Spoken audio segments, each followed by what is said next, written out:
the airline industry. I focus on organization, change, leadership, these types of topics. And that's why I engaged you this early in the process to have a bit more brain power in preparation for the conversations with the client. Okay? And I will come in, and I said, oh, there's very little time, but we do have 8 to 10 minutes to discuss so that I can pick your brains. Okay? And kind of forget about all of them. Are there any questions about the framing of this role play? Is it clear what's going to happen? Okay. Yes? Good. Then we get started, and knock, knock, knock. So, wow, Shadi, team, thank you very much for taking the time. I'm on my way to our client, and I'm very glad that you were able to spend some time yesterday thinking through the case. So let's hear from you what your thinking has brought up, and I'll take the nuggets and speak about them with the client. So, okay. Very curious to hear what you did. So the problem statement that we come up with is EasyJet wants to grow profitably in the next 5 years while avoiding the market challenges. And the team will explain the 3 different drivers. And I think first, Leila will present the first one. Yeah. I'll talk about our first driver, which we concluded of having an expansion by acquiring a U.S. airline, which concluded us to the hypothesis of acquiring a U.S. airline will increase our revenue by 25%. From there, our analysis will be benchmarking against other companies that acquired U.S. airlines. Also, from our lessons learned from our previous acquiring in 2015 of GB Airways. Our data is going to be the global data points from our benchmarking and the contracts and financial statements post and pre our GB Airways acquisition. My colleague Reem is going to talk about the second driver. Our second driver will be having deals with services within the Easy groups, and we'll do that by offering exclusive packages with other Easy groups partners, and that would be exclusive to our customers. Our retention will be grow by 5% and our customer acquisition by 7%. Our analysis would be creating customer surveys and focus group to test our customers' preference as well as benchmarking. The data we're going to collect from booking agencies, the survey result as well as product list and of the Easy groups. Thank you, Reem. We thought about diversifying our profit non-traditional way by creating a new advertisement channels and loyalty program while increasing our EasyJet's operation margin by 2%. Our analysis, we did the loyalty program benchmarking. How we're going to do that? We're going to check it for Sun, for example, or the loyalty program in the UK, their executive club.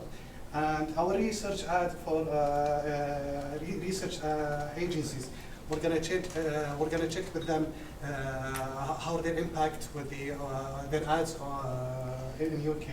Our data, it's going to be the data points and online advertising data.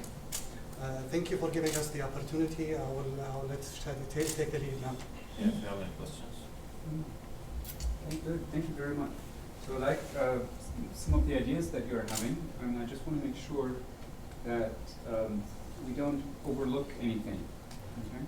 So, you said one of the drivers for profit in the next 3 to 5 years could be acquiring a U.S. airline.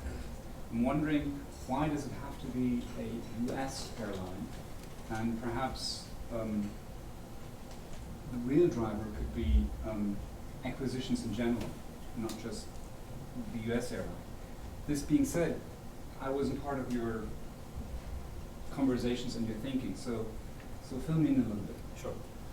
Now, there's 2 main reasons we went to the US. First, UK, Middle East, and almost the rest of the world have a very high competition. Also, the market growth in the US is extremely higher than the others.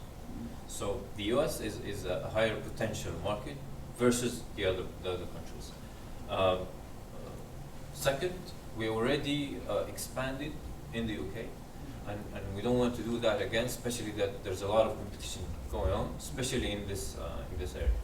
So that's why we went to the US. Okay, so I can understand that it comes up as a hypothesis for you, Yes. and yet I still have the sense that very, very early in our thinking we're excluding many other possible ways for the company to grow, because and going to another continent is a lot more complicated than staying in Europe, and that may counter the argument of, oh, competition is so strong in Europe already. So I would say the driver perhaps is expansion by acquisition, and then we can look at different hypotheses, US airline being one, for all the reasons that you mentioned, and acquiring a European airline being a second one, but for different reasons. The main reason is we can just take the existing business model and work on an acquisition of that target. Yes. Yeah.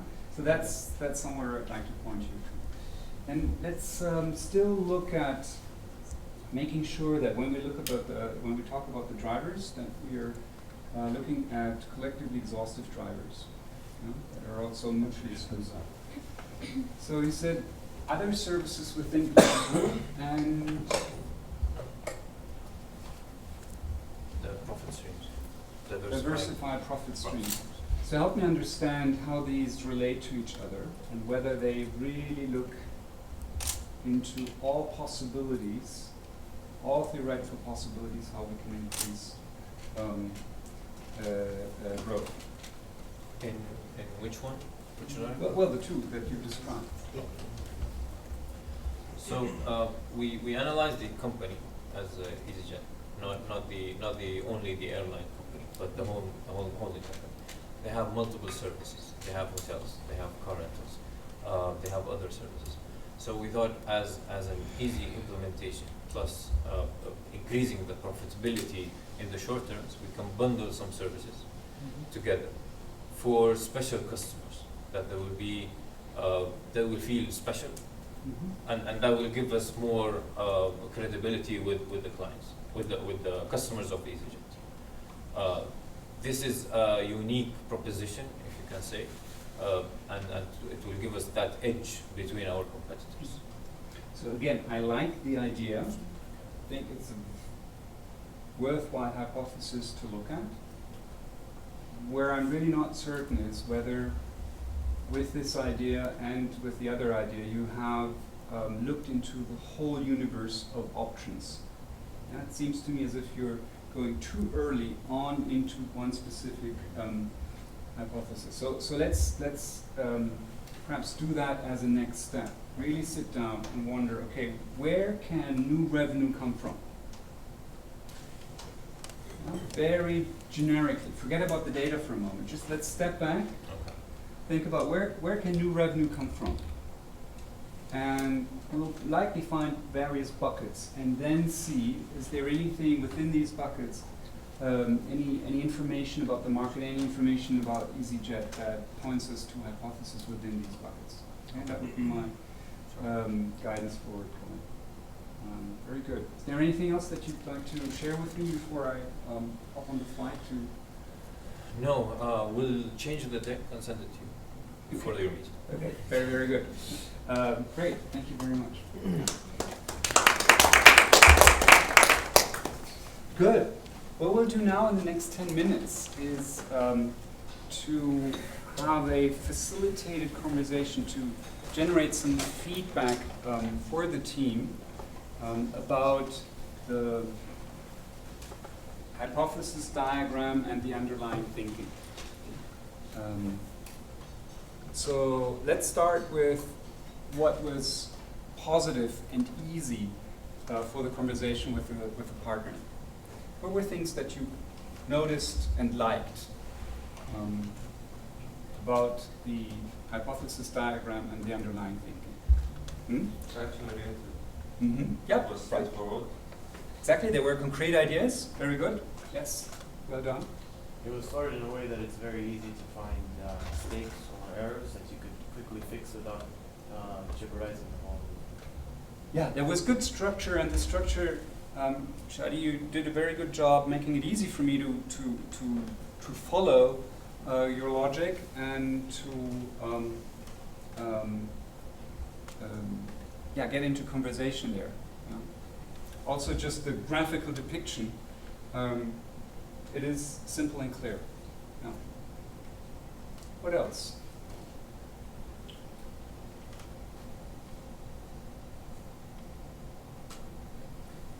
I like the fact that everyone presented at the team. Yes. And to me, you came across very relaxed and confident. So it's not exactly the analysis part, but we cannot really, in reality, separate the analysis and the way we communicate it to our seniors and to our clients. So well done. Yeah, they were well prepared as well, because when you asked the question, they had the answer at the same time. Very good. It's very nice. So now let's move to the other side of the medal. What are things that the team could have done better, or if they had more time, would work on now? So where can the thinking be improved? What did you notice? Yeah. I thought the drivers, I mean, they're good, but they're not always at the same level. Mm. Like some of them are more macro, some of them are more hypothesis. Yeah. I would consider them as hypothesis. Yeah. So this here, diversify profit streams, is very macro. Would you agree? And then this one here, it's a big hypothesis, it's a big idea, but it's quite specific. It's a US airline in the whole universe of acquisitions. And this here probably is in terms of revenue impact, the smallest. So this is a very good criterion to check your own work when you deconstruct the problem into its drivers. Are the drivers of about same size and scope? And the way you do it is by putting, like very roughly, in this case revenue, a revenue tag to that. How much revenue? What is the magnitude of revenue that could be added by a US airline? What could be the magnitude here and what could be the magnitude there? And then you would notice, oh, they are pretty different in size and scope. Yeah. Other pointers for improvement. Yeah. I think the collectively exhaustive point that you talked about, the drivers miss few, the three drivers miss few more drivers that might relate to the problem statement, and the linkage has to be a bit better with the problem statement. Yeah. And that's also where the conversation with the partner focused on. Yeah? This is more like a question, so I'm asking, should we include numbers before any calculations are there that we assume? So yes and no. It's very good to start early on discussing orders of magnitude. Yeah? So for the internal conversation in the team, very useful. Don't share them with the client. A number out at the client is very hard to get back.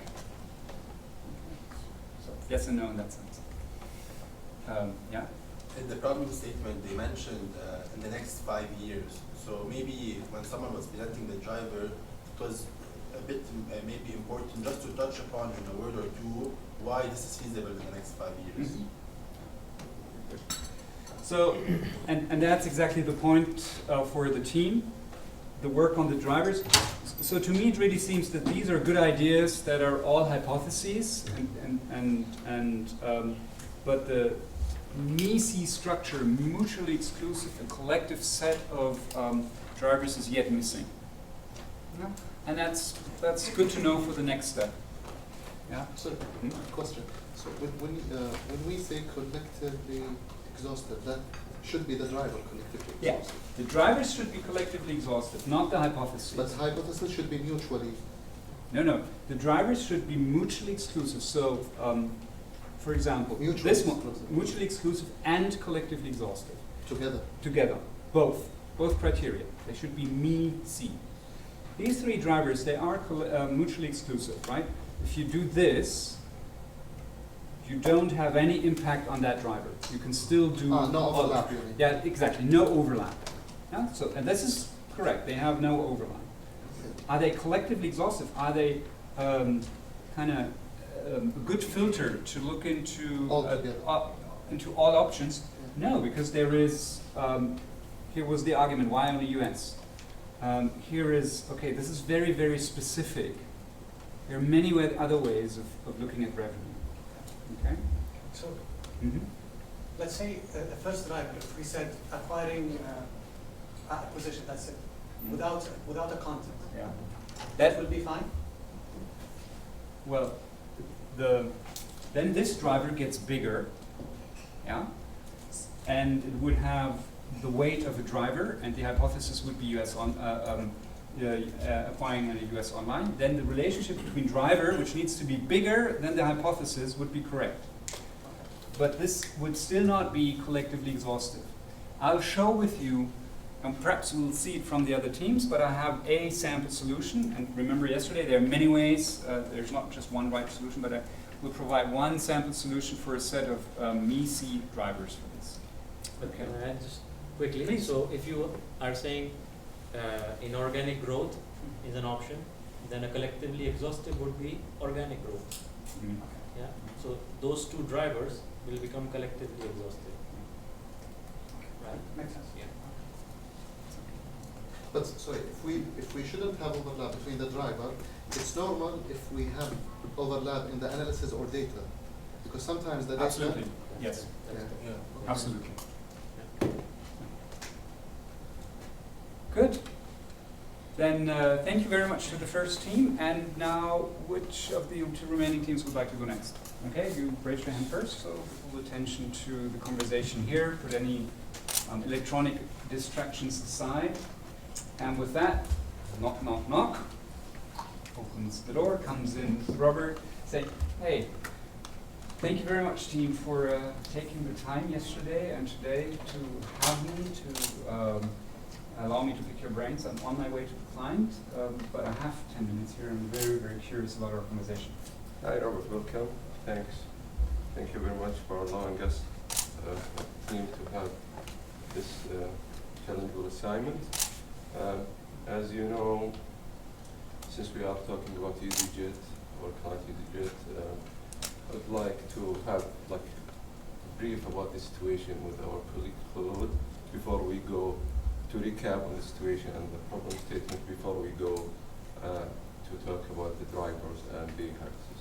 Mm-hmm. Yes, please. So EasyJet is a well-known airline British company established in 1995 and considered as the largest low-cost British airline.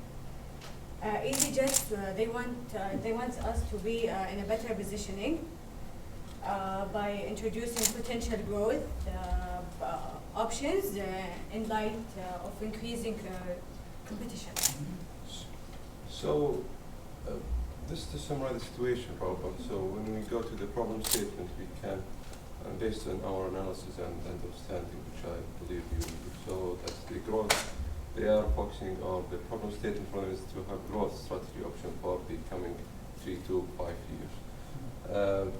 This leads us to go to talk about the drivers and the hypothesis.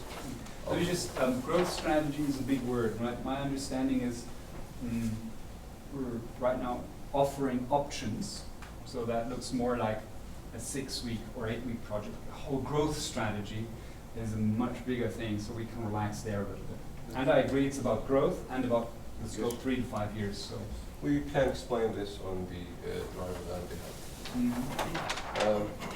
Because the drivers will be having the drivers basically on the revenue axis. So my colleague Ahmed will start with the first driver to talk about with its hypothesis.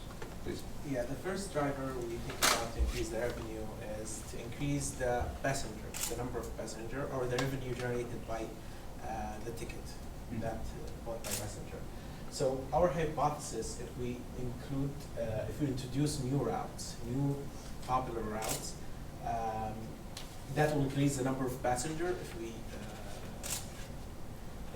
introduce the routes, and we will we will test this hypothesis by doing a market research and comparing the number of industry statistics and how the number of passengers on specific routes in other airlines.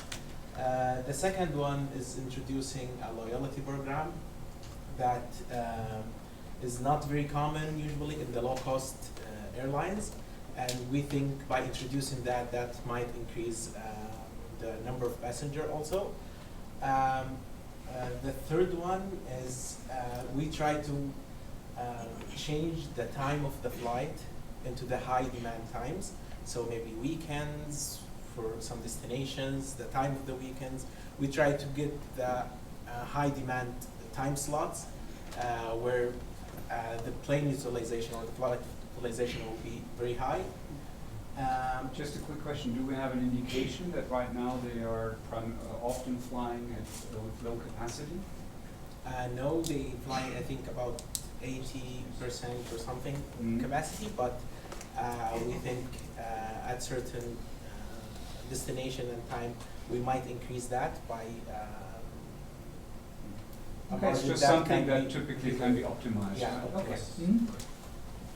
The last one is bundle services. As we know, Easy Group has many other services like hotels, car rentals. So in the bundle services, what we want to do is that if a customer reserves his whole holiday through us, he will get a discount. He'll get a discount through the whole package, and that discount might increase the number of passengers. For the bundle services, we might do a pilot on specific areas or specific city. This is one of the analysis we can do, or we can compare to other statistics that done by other airlines or other industry, the same industry. Also, in the high demand, we can do market research. We can do surveys. Also compare other high demand flights to it. Yeah, and now my colleague can talk about other increase in revenue. Ancillary. Ancillary. Yeah, ancillary. Okay, Yes. great, thank you. So our revenue growth opportunities are divided, as you can see, Robert, in two sides: the passengers, and the other side is the ancillary part. After we took a look at the company profile, we can understand that the EasyJet is positioned as one of the largest low-cost airlines. So we want to keep going at that direction, and we will offer, or we're trying to present our customers or passengers with distinct services that only us can maybe afford, which is like providing or offering lower prices on extra packages. After the first package, we could give a discount on the second package or bag. Same thing goes for the third bag, and this will increase the revenue by increasing the number of passengers, because this is going to be a preference for people who are trying to travel for long distances with more packages. It's going to be like an opportunity for them to save cost. And we can identify this from surveys and do a pilot test on some of the flights that we have. And the other side on this is diversifying the products on the sky sales. Mm-hmm. Yes, so we can do surveys to ask the passengers about the things that they would like to have in a plane so they can buy. For example, for some passengers that they buy gifts at the last minute or any other thing. So we were going to do a survey to gather the information that customers that they want products that to have on a plane to buy. And also we could do a pilot on some planes with some products that we could offer. And that's it. Okay. Yes. Great, thank you. My sense is that, yeah? Sorry? Thank you. So my sense is that before the client is ready to run pilots, they probably want some pretty robust business case to see whether that's worth it. So that's just a comment on the analysis needs. Let's take a look at the at your ideas, at your hypotheses. Those that are there, I like. I wonder if we miss anything. So one idea that comes to my mind is introducing business class. And they don't have that. That could be, if they attract high-paying customers, be a very interesting source of revenue for them. Right? So if we look at that, where in your driver model, where would we sit this put this hypothesis? So basically, introducing a business class. if we're gonna have, or to using the business class, definitely it's gonna have a new driver in the learning, because it's not about the 3% of the killer. It's like having promoting a new service line and something like so. Yeah, You can exactly, it's about more a new yeah, product, right? Yes, Yeah. yes. Yeah. So it's about introducing products actually. How can we diversify by new products on the planes? Because we might not sell more seats. Actually, we sell less seats because of the business class, but we raising the price for the seat. Yes. So it's not. It might be. A new driver, Mm. yeah. Yes. So that would be my my guidance for you, taking this idea and to see. I mean, your drivers have a great advantage; they're simple, and they might be too simple so that we overlook options. And this whole idea of what could be new products, new markets, isn't well captured in this driver model. It can be under new routes. I know it can be, and it Okay. really It's doesn't not- help it's with not- our yeah. creativity, Yeah. right? We can somehow put it Yeah. there, but hey, we want the driver model to help us and the client think, really, rather than obscure ideas. So that would be my guidance, and other than that, thank you for the good work, the ideas. I'll speak to the client and come back to you. Thank you. Okay. Thank you. Thank you.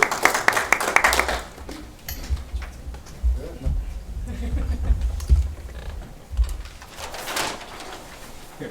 There were things that made it easy for us to follow their logic, to get into conversation with them. What did you notice as positive? I thought their drivers were kind of like quick wins. Mm-hmm. Yeah, they were. I wouldn't say easy to implement, but maybe they're not as broad and have a long time. So the ideas that they brought forward, you thought was, okay, this is quick wins, easy Yeah. easy to do. So there was some. Increasing the passenger Mhm. attendance, yeah. Okay, very good. Other thoughts? It's always good to have basic information at the beginning, so I think I like that. It's nice to have like a broad understanding of where it needs standing and where it's going, and so it was a nice introduction. Yeah, and it's not trivial. I mean, when you do it, you kind of think, oh, of course I do it. And I see over and over, not only teams and trainings, but really actually very experienced people not framing the conversation at the beginning right. So it's good that the team did that. Yes. Yes? I think the drivers were true, but if you think about the MISI, they were passenger revenue and non-passenger revenue. So they were MISI, but obviously the number of drivers are less, as you mentioned, but they're still MISI. Yeah.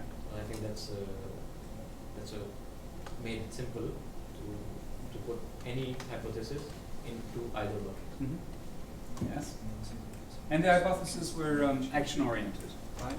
So that also was done correctly by the team. Good. And let's look at the other side of the medal. What, with more time, can the team improve here? Yes? When I looked at one of the charts, I noticed that we have the revenue broken down by passenger, by cargo, by in-flight sales, by different categories. So I wonder why they lumped all these categories when the client already has told us the breakdown for revenue, why they lump them all in the ancillary revenue category. So why didn't they have the breakdown like the client has it? Because the client looks at it as passenger revenue, in-flight sales, and cargo. Right, so this here is passenger revenue. And then there's baggage charge, which is 9% of the entire revenue. And then there is in-flight sales, which is 8%. This, by the way, is also where you get your ideas about the magnitude, right?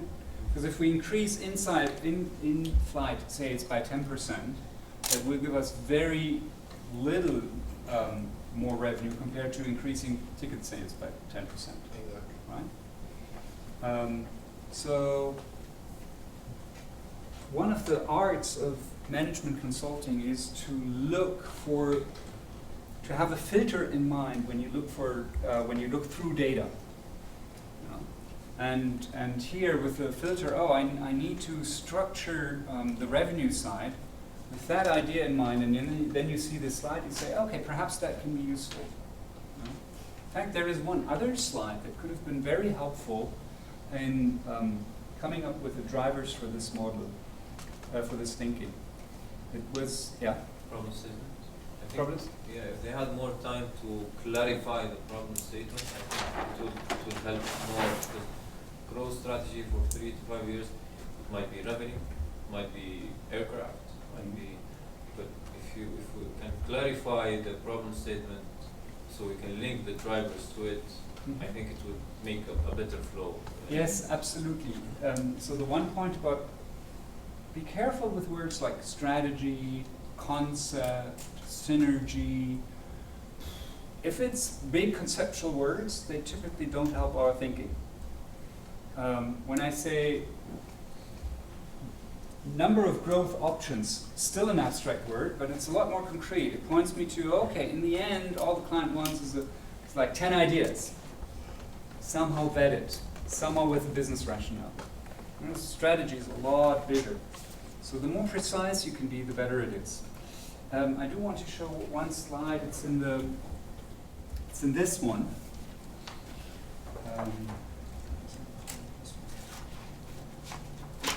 Airline process model. There on page 25. It says the strategy and airline process framework distinguishes 8 core commercial and operations functions. Right, so this slide speaks about what is it that an airline does. And the operations functions, this is stuff that create costs. Ground handling, flight operations, fuel management, maintenance, repair, overhaul. So this is the cost side. And then here is commercial functions. That's all the functions that create money, revenue. And it says marketing and customer management, product service and development, network and pricing, sales and distribution. So instead of looking at passenger revenue and auxiliary revenue, you could have also looked here along this line to see perhaps these are good buckets to find ideas of what the client could do. So here is an alternative way of dissecting the drivers. Okay. So what slide was that? What's it? It's in, so it is in this overview of the market, and there on page 5. Excellent. Thank you very much. And now let's listen and give feedback to the third. Well prepared. I expected the flip chart, but I'm also happy to talk about PowerPoint. So unfortunately, I only have 10 minutes. I need to run to the client, but very curious to pick your brains. Thank you, Robert. Thank you for your email. Actually, after receiving your email, I formed my team, Haya, Bayan, Tariq, and Amal, to work on this. It was a tough night to work on. The email was quite extensive to understand the background of the EasyJet and the challenges that they are facing. And it was very good to articulate our hypothesis approach from the situation to the problem statement and then to identifying the drivers. I will start first with the situation. It was notable in the background in your email that EasyJet has the biggest market share among the other budget airlines in UK and one of the largest in Europe.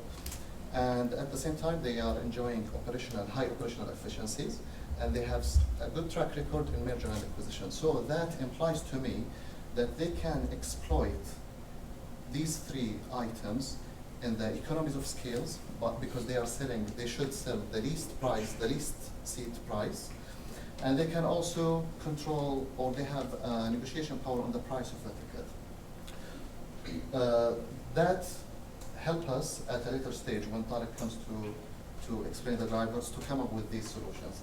As a problem statement, it was very clear that in the last few years, EasyJet was facing shrinking in the operating margin because of the rise in the oil price, and they were very interested to increase their business, to increase their revenue, to exploit any future opportunities as a growth in the growth of their business in the next 3 to 5 years. So that was very clear challenges that they are facing, and they would like us to come up with a growth solution or to exploit the growth in other areas. Mm-hmm. I will leave it now to my colleague Tariq to go through the drivers and the hypotheses for each one. So moving on to the HBCS approach, we have 4 drivers, and these drivers are organized by micro first and then going into macro. As you can see, our first driver is how to increase customer spending. So we also did it in a Mises way, hoping that none of them overlap and that all of them together will give us collectively exhaustive drivers. Our hypothesis for the first one is increasing onboarding services. That would be including, let's say, Wi-Fi, fine dining, any other service that is not already included there. We're going to do this by the analysis of consumer analysis, and the data is going to be surveys. Our second hypothesis is various food options, but in this case, we're not talking about giving for the customer. This is going to be a business deal between us and a company like, let's say, Diet Center, for example. So they will give us a certain amount of money to just provide their food for the customers. And we're going to get that from the call center data and consumer behavioral data. Our second driver is how to attract new customers in the existing market. So we're going to have travel agency alliances, loyalty programs, and pricing packages. And the pricing package would be an example of a company that wants a lot of people to travel, so that would be, we'll do them in packaging groups or for a big family or something like that. We're going to do that through marketing mix and operational analysis. If you, for instance, if for family traveler, if they are 4, so 3 they are paying the full price, and the 4, let's say, give them discount or give them discount, 50 or free ticket.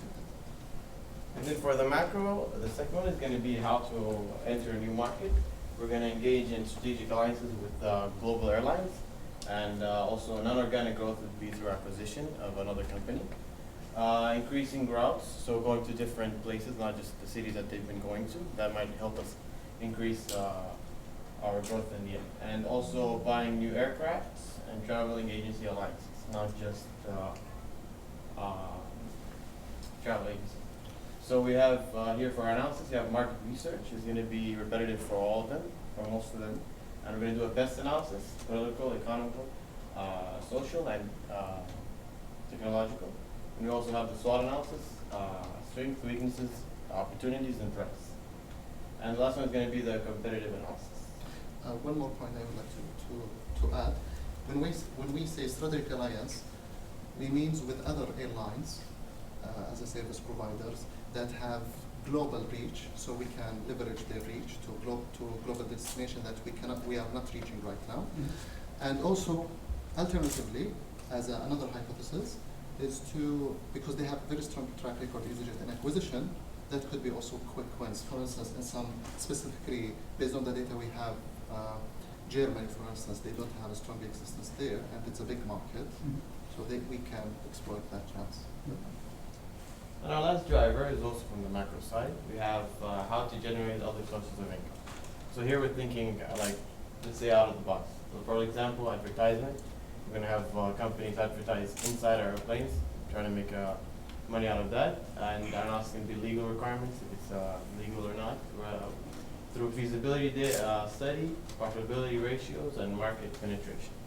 And then we also have fuel future options. Here is where we're going to have signed contracts with the fuel provider to make the price the same thing for a whole year, or for more, depending on the contract that we choose. Cargo services will be also one of the other things that we could expand on and try to increase our income from there. And then leasing planes, so our planes that are not being used at certain times, we could actually lease it to other companies and try to make money from there. Through marketing mix as analysis, and finally, industry market ratios for our data. And is there any questions? Thank you. Yeah, let's focus on.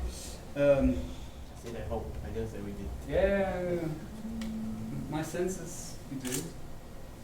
The one thing is that I believe that the non-organic growth through acquisition is not only possible means to the end of entering new markets, but we can also attract new customers in existing markets. Yes. We could do also. Both. Yeah. So it seems that it could be its own bucket, or it's a hypothesis that shows up in several buckets. So it should be here and as well. I think so. Buying new aircraft sounds more like creating cost. I think it's the same as increasing routes. Right? What was your idea? We were thinking about it in two ways. So it's either we're going to have our same planes that we own go to, so instead of going just to London, we can have go to Liverpool and Manchester. Another way is introduce buying new routes. Yes, introducing new routes. So the same plane goes to other places. Yeah, introducing new routes will just like, we'll have to go back and review our efficiency of usage of our current airplanes, or maybe we'll have to buy more airplanes and then increase seats ticket sales. So one idea could be to replace routes, to have to drop some that are not bringing so much revenue, and instead have the existing planes fly somewhere else. To increase utility. And that would be increasing utility. And the other idea is to add new routes, and that would also at some point come with buying or leasing aircraft. Yeah. Right? Okay, good. Good. So of those ideas that you have, if the client had to bet on one or two, which of the two or three would you choose? Which are the ones that are most promising? One of the largest one would be, that we thought about, would be entering new markets through the German market. Since we've seen that one of the highest, through the data, we've seen that one of the highest demands of low-cost airplanes is in Germany, so we were thinking about going through there because we have actual facts that would back up our decision. Exactly. And in addition to that, the German market, they are consuming enormously on the travel. So we have also to exploit that. They are going to too many travel destinations. So that will give us a chance to be in strategic alliance with travel agencies as well. That's one thing. Okay, so you seem to like the idea about travel agency alliances. Help me understand how this will create additional revenue and what could be the magnitude of that. Because we have noticed based on the data that the growth on the travel is growing steadily. Okay, that's one thing. And we can do a market research to identify those that the most, let's say, attractive destination, and how can we reach them to those destinations through the travel agencies that they have programs in those areas like Seychelles or it depends on the result of the market research, if that answers your question. So you're thinking about EasyJet entering the charter market for packaged travel? Is that your idea? Charter is another segment. Yeah. Because most of those tickets are sold online, aren't they? So I wonder what the lever of the travel agencies are for that particular product. But They we can promote see, your airlines. They would promote your airlines as the first results of when they search their app. That could be one of the things that would promote you. Okay, not immediately convinced, but that doesn't mean that it isn't a good idea. There we absolutely need to understand the sales channels and their power. My ongoing assumption would be most of it is internet sales, and there we have close to perfect transparency. But I might do that. Okay, very good. I really like the Germany idea. Hmm? The other driver is in the last page also, when you said which one are the most, how to generate other sources through advertisement. Because the number of customers for EasyJet will be enormous that's traveling through EasyJet aircraft. So when we advertise, do advertisement, we will reach to.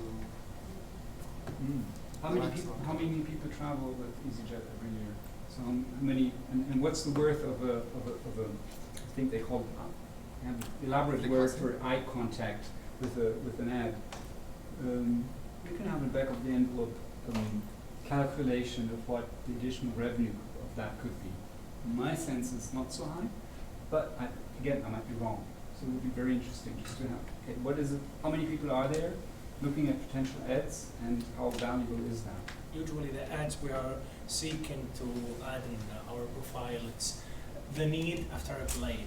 It's like taxis, hotels. So we are targeting immediate ads that will get more attention to the people. And also, if you see the ad, you will find sometimes links or contact information. You can contact right from the airplane through our Wi-Fi as well. Okay, very good. Two things that I'm not seeing, but that I've been thinking about is internet services on board and everything around it to make money, and business class. Are we talking about Wi-Fi? Wi-Fi, it's already there. In the first Increase onboarding services. Okay, very good. Excellent. Yeah. Very good. Great. We're ahead of you. But we didn't think about I don't think, or personally, I didn't think about business class since it's a low cost, low. And they are very reliable, and I agree, it's not the most obvious, and perhaps because of that could be very interesting to look at. Okay, good, excellent. I expected you to challenge us on the future options for the oil price, for instance. That's risky, but it's very good to fix the oil price if it's going high. Yeah. Fix it from now. Yeah. I'm not sure if EasyJet wants to go into that business, right? They operate airline. They are not trading. Well, by the way, trading. our Exactly. competitor, they have done that. Ryanair has done it? Oh, okay. So yeah, and perhaps, you know what, BSF has a huge trading unit. For the very same reason, yeah? They traded the stuff for themselves, so perhaps. So there's quite a number of ideas that I haven't thought of. So really the next step for me would be to get a back of the envelope, not a full model, but a back of the envelope, kind of one-page calculation to get a sense of what could be the revenue impact of those fancy ideas. So thank you very much. Okay, good, great. Okay. What did you like about this presentation? Yes. Actually, I like the introduction of Ibrahim. It was such a great one, having the buy-in of the partner, showing that the team is understanding the situation so deep and clarifying the problem statement, and having him then to before he goes to the hypothesis and the drivers. So I like very much actually the intro. It was so efficient. Okay, very good. That's very, very interesting because it's such a case in point for presentation and presentation styles also being personal preferences and so for me standing here as a partner, I thought, okay, can we please get ahead faster? So just show of hands, who would have expected a partner to get a bit impatient at this point, like me? So I would have thought, oh, would have taken a bit long. No, I'm the only, okay, 1, 2 people thought, and who thought, no, this was good. It's good to start soft and with some, as you say, some building rapport and creating that. Who thought this was well done? 1, 2, 3, 4, 5. Okay, good. So you win. I think it would depend on the same partner. If he comes in with a coffee, chilling, then okay. But if he comes in a hurry, then absolutely, yeah, absolutely. No, because my thesis is the idea is about if you have clarifying the statement at the beginning. Maybe he might take a couple of minutes, but it's good to have that's showing that the team is understanding and both of us, the partner and the team, are aligned. So that will make your life easier for the next part when you debate with the team. So you are pretty sure that the team has understood the problem state and the situation of the company. That's it. So I'm completely agreeing with you on the purpose of the introduction, and I like that it has all the key points. I just personally found the verbiage to be too long, and also what you did, you pulled one argument that would become relevant later out, which I sort of forgot later on. So, and that took some time, and with time coming at a premium, for an impatient partner, I would cut that out. For the more chilled one, or the one who, it depends on how you read your counterpart. Okay, very good, excellent. What else did you notice as positive, as useful in this presentation? Well prepared. Mm-hmm. Quite well prepared. Yeah. And how do you, so that's your assessment, it's well prepared. What are the data points that make you conclude this is well prepared? A lot of ideas. Mm-hmm. Structure is good, a lot of ideas. It's very well presented in the format. Mm-hmm. So I would say structure, ideas, and presentation. Mm-hmm. Those are the 3 points what I'm saying. They're well prepared. Yeah. That's And also the content is comprehensive. Like, I mean, these are still hypotheses and ideas, but at least they are all on the board to be tested throughout the project. Mm-hmm. Yeah, so there's a lot of ideas. Each of the ideas that were discussed with the partners had some good backing to it, absolutely so. Now we've been, yes? So I just wanted to say, I like the fact that they were quick on their feet with the Germany answer. When you probed them a bit, I like the fact that they had Germany in the back of their mind and ready to mention it. Yeah. They didn't want to say it at first, just not to commit to it, but when you asked them about it, they were ready with the answer. Yeah. So I was happy with that. Good. Shows that they have a base. Exactly. If they had said Germany in the beginning, before he asked them, they were committing to it, and so their analysis would be Germany, Germany, Germany. But they didn't mention it. But when he asked them, they were prepared to answer. They kept their cards.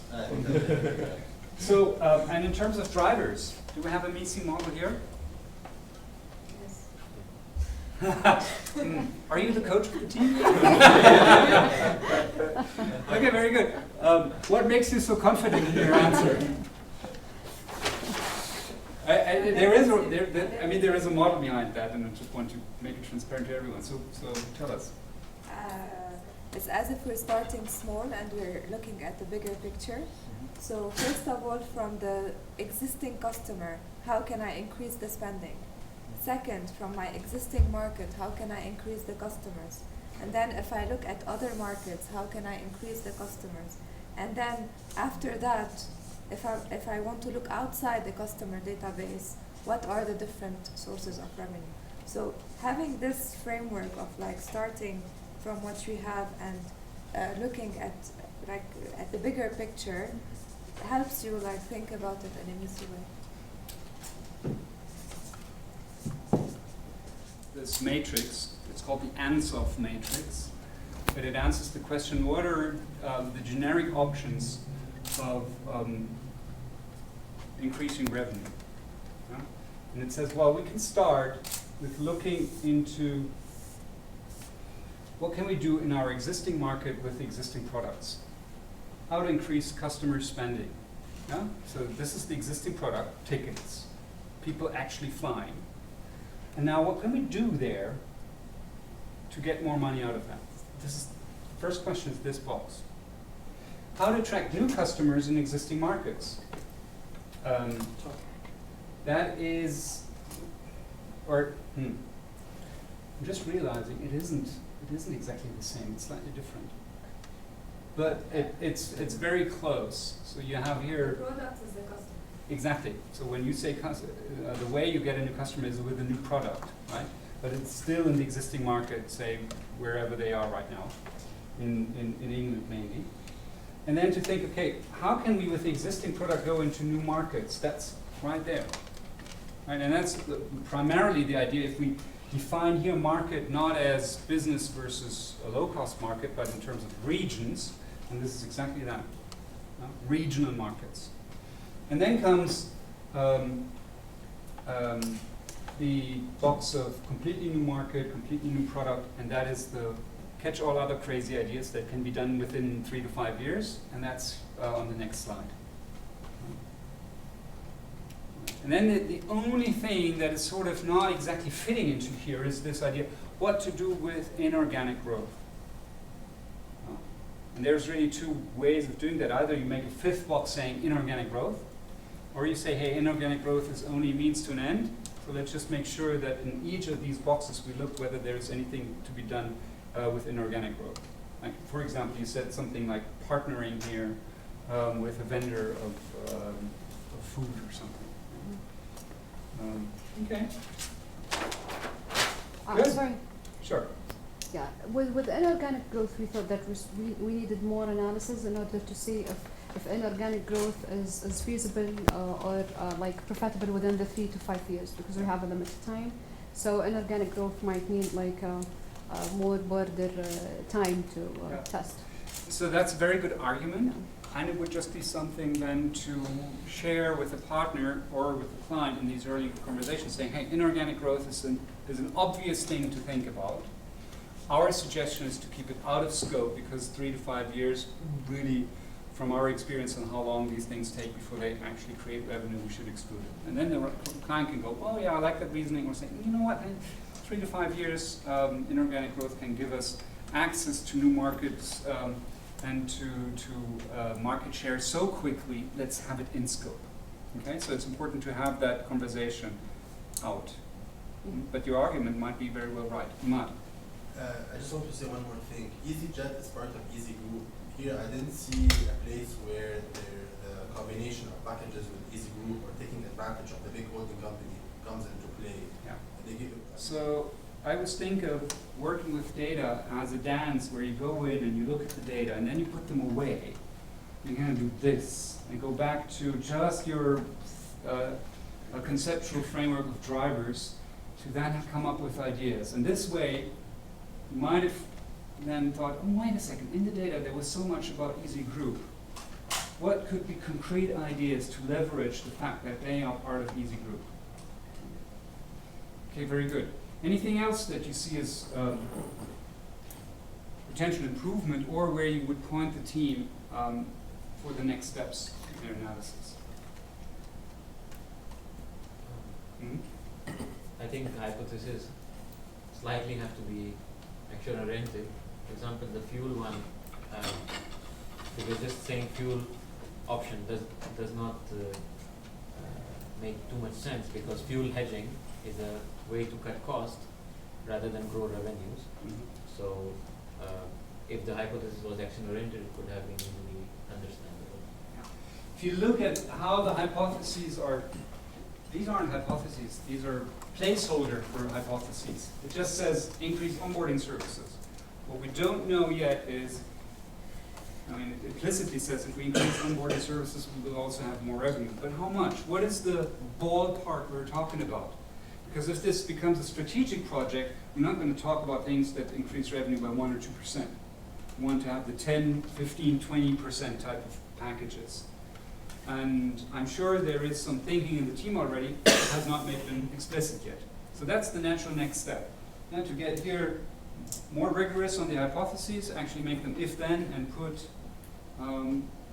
ballpark figures to what will be the revenue impact. Wait, I mean, we should back this with numbers, huh? Or Yes. Yes. And the linkage, because they don't directly see the fuel trading as a linkage to increasing revenue. You have to explain how will that hypothesis work. How it will help. Yeah. Because fuel hedging traditionally is used for lowering cost. It's not only to lower cost, it will increase the value of the company, because the options that you will buy, it will consider one of your assets to the company. Absolutely, So, that is very correct. And this is not, the goal of this project, at least so far, is not about increasing the value of the firm. The goal is merely to increase revenue. To grow profitably, not Well, profitably. well, to grow revenue. To grow means make more revenue. So that's the point. It's not about shareholder value, it's about revenue. And so this is very useful that we're having this conversation because that happens easily. We say grow and we mean anything that goes up is growth, which is true, and not what is meant as scope here. Here we mean growing revenue. And then these thoughts are correct and out of scope. So I just have a clarification question. So when you say profitably, does that mean that they have to have profit, even if it's little, but there should be a profit? That's exactly how I would understand that. So in selecting the hypotheses then, I would select those that have the highest profit impact.